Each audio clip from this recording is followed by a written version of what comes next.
నమస్తే. ఈరోజు మన స్టూడియోలో ప్రముఖ ఆధ్యాత్మికవేత్త జ్యోతిష్య వాస్తు పండితులు వైవిఎస్ఎస్ గిరిరావు గారు మనతో ఉన్నారు. సో గురువు గారితో మాట్లాడేద్దాం. నమస్కారం గురుగారు. నమస్తే నాయన. గురుగారు, సెప్టెంబర్ 7వ తారీఖు నుంచి మనకి మహాలయ పక్షాలు స్టార్ట్ అవబోతున్నాయి. సో ఎవరికైతే పితృదోషాలు ఉన్నాయో వాళ్ళందరికీ కూడా ఈ మహాలయ పక్షాలు పర్ఫెక్ట్ టైం అని చెప్తూ ఉంటారు. మీ పితృదేవతలను ఆరాధించడం కావచ్చు, పరిహారం చేసుకోవడానికి ఇది మంచి సమయం అంటూ ఉంటారు. ఇప్పుడు సాధారణంగా మనం మాట్లాడుకుంటే అసలు ఈ పితృదోషాలు అనేవి ఎందుకు వస్తాయి? ఇప్పుడు చాలామంది పితృదోషాలు ఉన్నాయంటే చాలా డబ్బులు ఖర్చు పెట్టి పూజలు చేపిస్తూ ఉంటారు. సో పైసా ఖర్చు లేకుండా పితృదోషం పోవాలంటే ఎటువంటి క్రతువులు మనం పాటిస్తే బాగుంటుంది అంటారు? ముందుగా ఈ రెమెడీ మీరు చెప్పే ముందు జాతకం ఏమీ లేదు, చెక్ చేసుకోకుండా పలానా వ్యక్తికి పితృదోషం ఉందని చెప్పి ఎలాంటి సిమ్టమ్స్ ద్వారా మనం తెలుసుకోవచ్చు అంటారు? మంచి ప్రశ్న. ఎందుకంటే మామూలుగా పితృదోష నివారణకి అని చాలామంది అడుగుతుంటారు, కానీ మీరు అన్నట్టు అసలు జాతకమే ఎరస్కోపే లేదు. మనకి పితృదోషం ఉందని ఐడెంటిఫికేషన్ ఎట్లాగా? పితృదోషానికి వచ్చే ప్రాబ్లం ఏంటంటే, జనరల్ కర్మ సిద్ధాంతం ఏం చెబుతాము, మనం డబ్బు ఇస్తే డబ్బు వస్తుంది, విద్య ఇస్తే విద్య వస్తుంది, అలా ఎలా చెబుతాము. మన యాన్సిస్టర్కి మాత్రమే సంబంధించింది పితృదోషం. అర్థమైందా?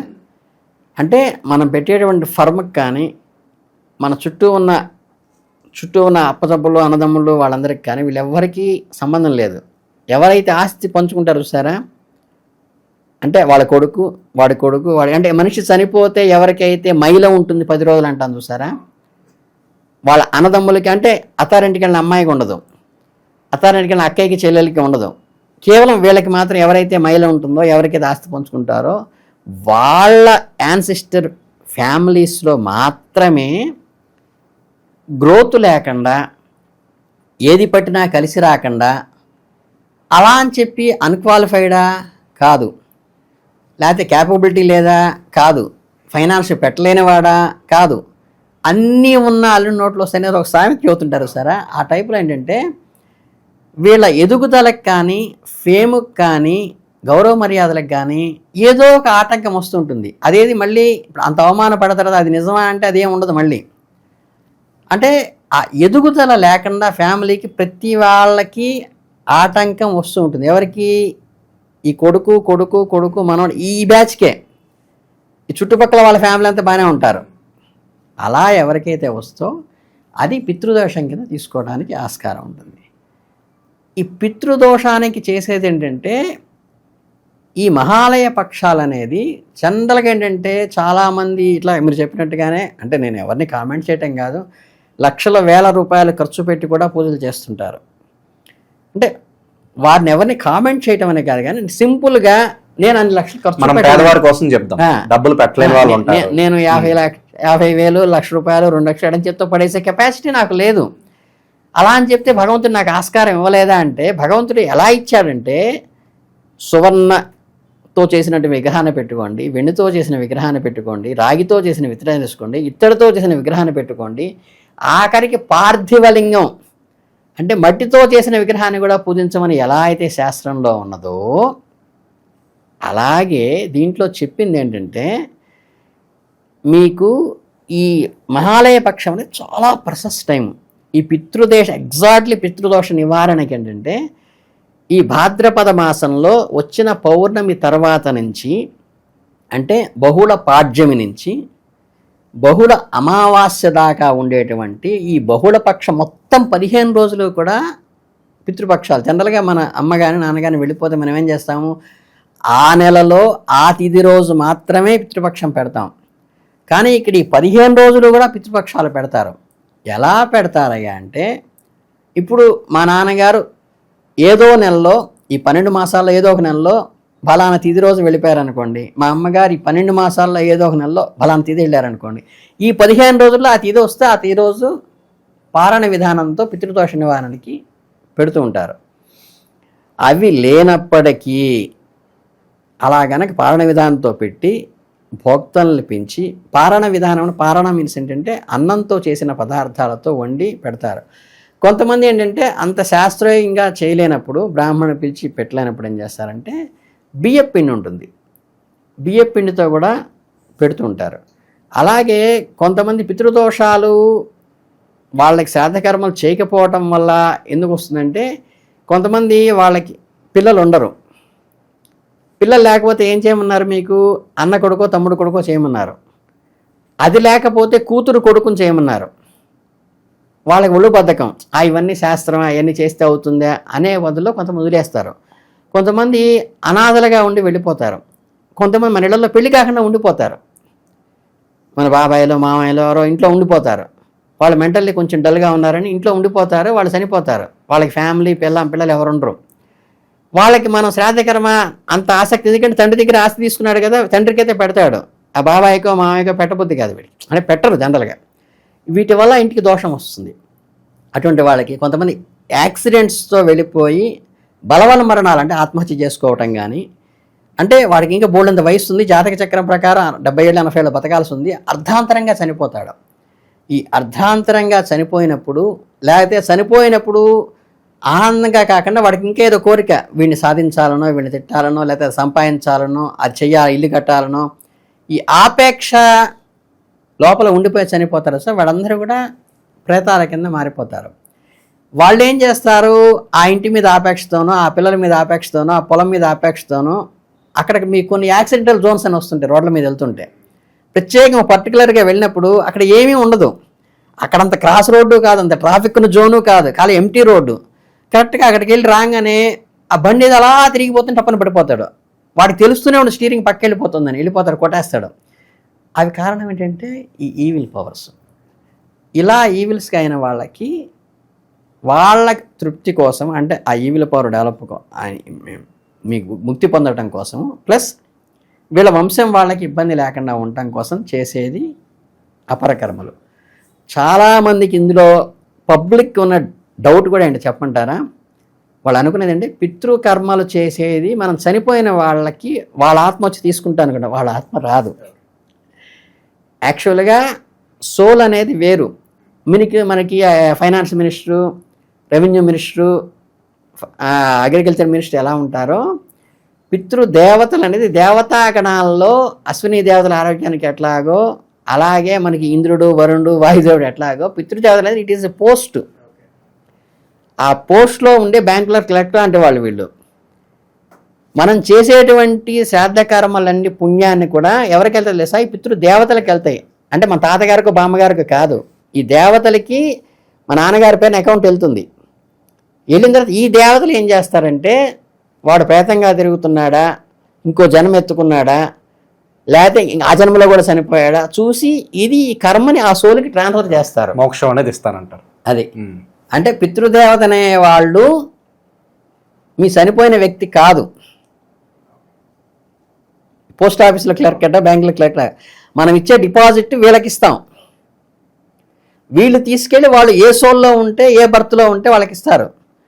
అంటే ఒక్కోసారి ఏమంటే ప్రాక్టికల్గా చెప్పాలంటే, నేను ఇక్కడ ఆబ్జీకం పెడుతుంటే మా నాన్నగారు మోక్షం రాకుండా రీబర్త్ చేయందంటే, మోక్షం అంటే హైయెస్ట్, సెకండ్ స్టేజ్ రీబర్త్ కావడం, థర్డ్ స్టేజ్ ప్రేతంగా తిరగటం. వాళ్ళు ఇంకో బర్త్లో ఉన్నారనుకో, వాడు 10th క్లాస్ పిల్లాడుగా ఇంటర్మీడియట్ పిల్లాడుగానే ఉన్నాడు అనుకోండి, నేను ఇక్కడ పెట్టే శ్రాద్ధం యొక్క పుణ్యకర్మ ఆయనకి ఇస్తే, ఆయనకి అనుకోని అదృష్టం కలిసి వచ్చి ఆ రోజు తెలియకుండానే విపరీతంగా లాటరీ తగలటం, తెలియకుండా బ్రహ్మాండంగా ర్యాంకులో పాస్ కావడము, ఈయన అతిశయ మార్కులతో 50 మార్కులకు రాసుంటాడు, అది డిస్ట్రిక్ట్ ఫస్ట్ స్టేట్ ఫస్ట్ వచ్చేస్తుంది. వీటికి కారణం ఏంటంటే,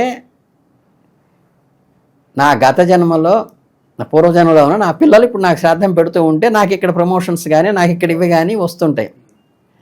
కింద జనరేషన్ వాళ్ళు బాగుంటారు. అది చేసినందుకు గాను నువ్వు తృప్తి చెంది పితృదేవతలు చేసిన వాడిని ఆశీర్వదిస్తారు. వాళ్ళకేమో అది కలిగిస్తారు, ఈయనకి ఆశీర్వదిస్తారు. మా పితృకర్మలు చేసామని ఆయన నీ కుటుంబం చల్లగా ఉండాలని చెప్పి వీళ్ళకున్న దోషాలు నివారిస్తారు. ఇది ఇందులోని సిస్టమ్. దీనికి ప్రధానంగా ఏంటంటే, పారణ విధానంలో సముద్రము ఒడ్డున కానీ, నది ఒడ్డున కానీ, పుణ్యక్షేత్రము ఒడ్డున కానీ కూర్చుని పారణ విధానంలో బ్రాహ్మణులకు పెట్టి చేస్తే పితృదోష నివారణ అవుతుంది అని దోషం ఉన్న వాళ్ళకి చెప్పారు. ఈ దోషం లేని వాళ్ళందరికీ కూడా సింపుల్గా చేసుకోవాలంటే, మనకి ప్రతి హోమం చేసేటప్పుడు స్వాహ అని చెప్తాం, ఈ స్వాహాదేవి అంటారు.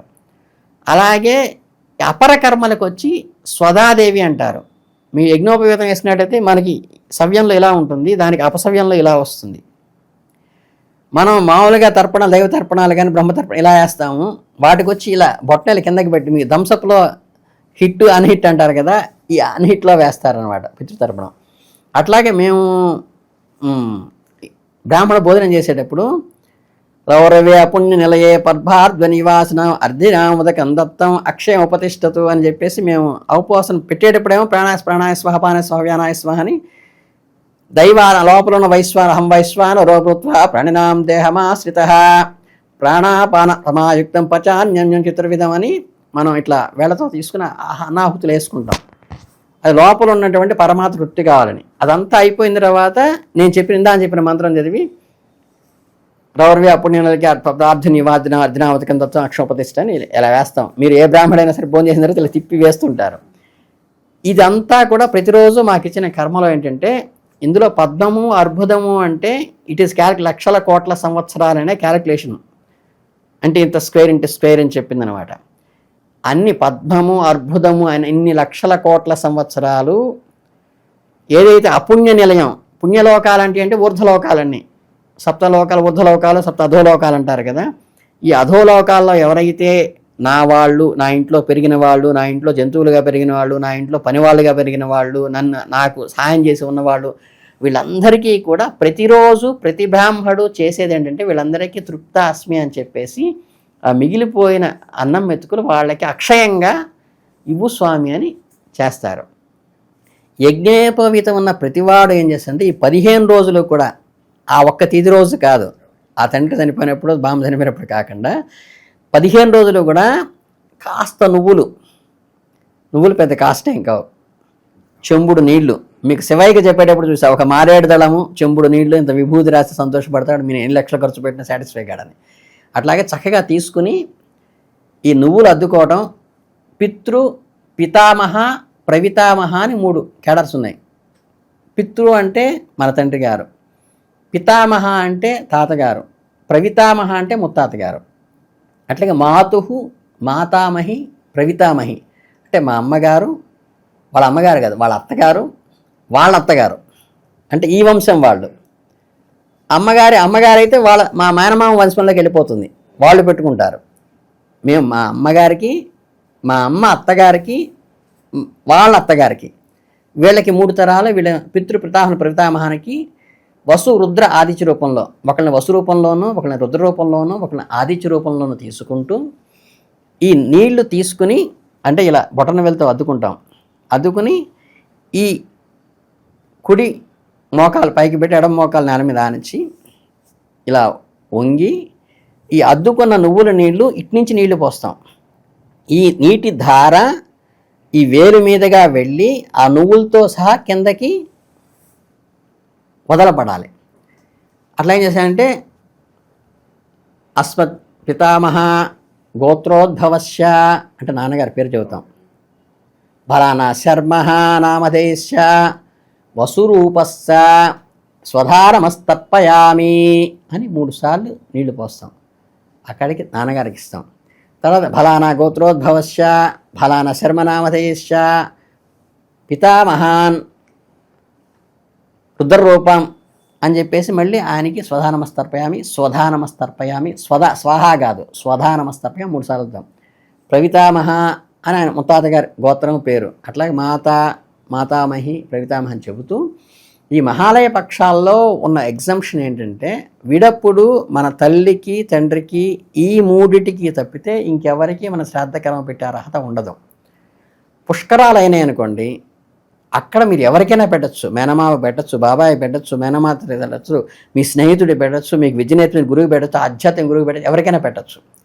అలాగే ఈ మీకు ఏవైతే మహాలయ పక్షాల్లో ఉన్నాయో మీరు ఇలా మీకు స్నేహితుడిగా ఉండి చనిపోయి ఉండొచ్చు, మీకు బాబాయిలు, అమ్మ తల్లిదండ్రులు, అప్పచెల్లులు, అన్నదమ్ములు, నాన్నగారు అప్పచెల్లులు, అన్నదమ్ములు, వీళ్ళ పితృలు, వాళ్ళ పితృలు, స్నేహితుడు, వృత్యుడు, మీ ఇంట్లో సేవకుడు, పనివాడు, మీ ఇంట్లో పెంపుడు జంతువు, మీ గురువు నేర్పిన గురువు, ఆధ్యాత్మిక గురువు, ఎవరికైనా సరే పెట్టే అర్హత నీకు ఉంటుంది. కాబట్టి వాళ్ళ కొడుకులు వాళ్ళ మనవుళ్ళు చేయకపోయినా అత్తగారికి మామగారికి వాళ్ళకు కూడా మనం ఇక్కడ పెట్టి చేసేటువంటి అర్హత ఆ ఒక్క పితృ పక్షంలో మాత్రమే ఉంటుంది. కాబట్టి మనకి ఎవరెవరికైతే రుణపడి ఉన్నామో వాళ్ళందరికీ కూడా ఒక్క 100 గ్రాముల నువ్వులు తెచ్చుకుంటే మీ దాదాపు 15 రోజుల్లో వస్తాయి.